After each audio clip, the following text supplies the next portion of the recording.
করে বলতেছেন, এই আবু আজ্জা, আমি তোমাকে ছেড়ে দিতে পারি, কিন্তু তোমাকে দুইটা শর্ত দিতেছি। এক নাম্বার, আমার বিরুদ্ধে কোনোদিন তুমি যুদ্ধ করার জন্য ময়দানের ভিতরে আসতে পারবে না।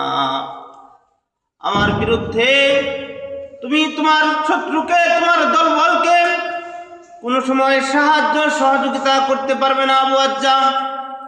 আবু আজ্জা সঙ্গে সঙ্গে বলেন, ইয়া রাসূলুল্লাহ সাল্লাল্লাহু আলাইহি ওয়াসাল্লাম, আমি আপনার সব কথাই মানতে রাজি হইলাম, সব কিছুই মেনে নিলাম।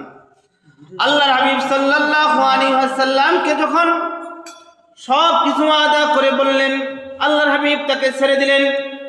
কিন্তু বড়ই খারাপ আবু আজ্জা, উহুদের যুদ্ধের সময় আবু আজ্জা আবার কি করছেন? সবার প্রথমে আবু আজ্জা আল্লাহর হাবিব সাল্লাল্লাহু আলাইহি ওয়াসাল্লামের সাথে যুদ্ধ করার জন্য এসে গেছেন।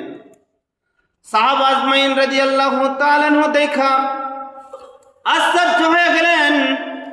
আল্লাহর হাবিব তাকে ইহসান করে, দয়া করে ছেড়ে দিয়েছেন, কিন্তু সে যুদ্ধর প্রথম কাতারে এসে গেছে। আল্লাহর হাবিব সাল্লাল্লাহু আলাইহি ওয়াসাল্লাম আবার তাকে পাকড়াও করলেন, ধরে ফেললেন। দ্বিতীয়বার আবু আজ্জা বলে, ওগো সরকার, আপনি তো আমার বিষয়ে জানেন, আমি গরিব মানুষ, আমার একটা পরিবার আছে, আমার সন্তান সন্ততি আছে, দয়া করে আমাকে মাফ করে দেন।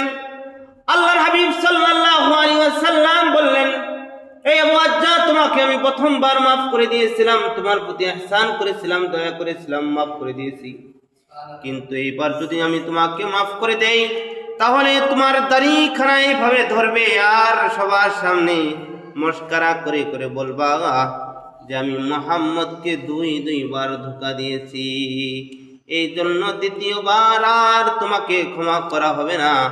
আল্লাহর হাবিব সাল্লাল্লাহু আলাইহি ওয়াসাল্লাম তাকে শাস্তি দেওয়া শুরু করলেন।